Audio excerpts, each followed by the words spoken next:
ജ്ഞാനം 7-ാം അധ്യായം. എല്ലാവരെയും പോലെ ഞാനും മർത്യനാണ്. മണ്ണിൽ നിന്നുള്ള ആദ്യ സൃഷ്ടിയുടെ പിൻഗാമി. മാതൃഗർഭത്തിൽ ഞാൻ ഉരുവായി.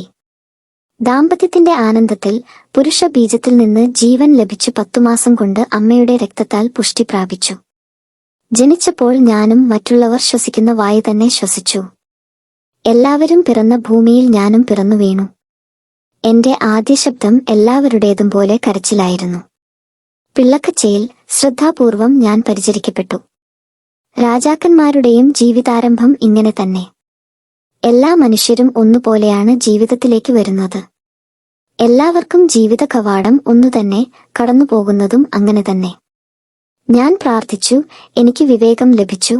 ഞാൻ ദൈവത്തെ വിളിച്ചപേക്ഷിച്ചു, ജ്ഞാനചൈതന്യം എനിക്ക് ലഭിച്ചു. ചെങ്കോലിലും സിംഹാസനത്തിലുമധികം അവളെ ഞാൻ വിലമതിച്ചു. അവളോട് തുലനം ചെയ്യുമ്പോൾ ധനം നിസ്സാരമെന്നു ഞാൻ കണക്കാക്കി.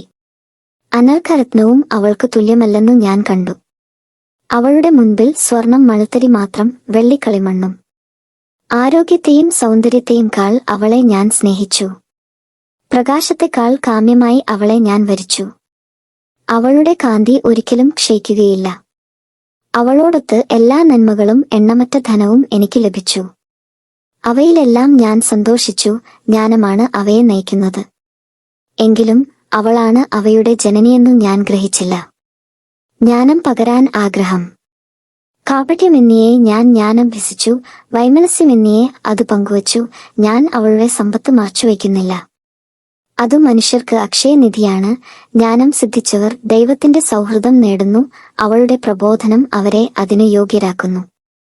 വിവേകത്തോടെ സംസാരിക്കാനും ദൈവദാനങ്ങൾക്കൊത്ത വിധം ചിന്തിക്കാനും ദൈവം എന്നെ അനുഗ്രഹിക്കട്ടെ. അവിടുന്നാണ് ജ്ഞാനത്തെപ്പോലും നയിക്കുന്നതും ജ്ഞാനിയെ തിരുത്തുന്നതും. വിവേകവും കരകൗശല വിദ്യയും എന്നപോലെ നമ്മളും നമ്മുടെ വചനങ്ങളും അവിടുത്തെ കരങ്ങളിലാണ്.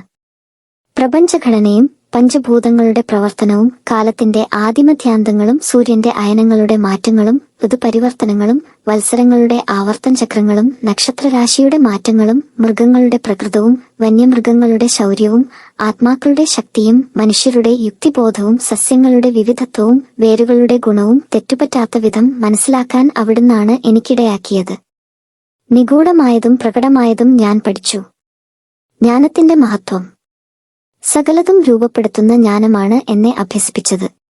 അവളുടെ ചൈതന്യം വിവേകമുള്ളതും വിശുദ്ധവും അതുല്യവും ബഹുമുഖവും സൂക്ഷ്മവും ചലാത്മകവും സ്പഷ്ടവും നിർമ്മലവും വ്യതിരിക്തവും ക്ഷതമേൽപ്പിക്കാനാവാത്തതും നന്മയെ സ്നേഹിക്കുന്നതും തീക്ഷ്ണവും അപ്രതിരോധ്യവും ഉപകാരപ്രദവും ആർദ്രവും സ്ഥിരവും ഭദ്രവും ഉത്കണ്ഠയിൽ നിന്നും മുക്തവും സർവശക്തവും സകലത്തെയും നിയന്ത്രിക്കുന്നതും ബുദ്ധിയും നൈർമല്യവും സൂക്ഷ്മതയുമുള്ള ചേതനകളിലേക്ക് ചുഴിഞ്ഞിറങ്ങുന്നതുമാണ്.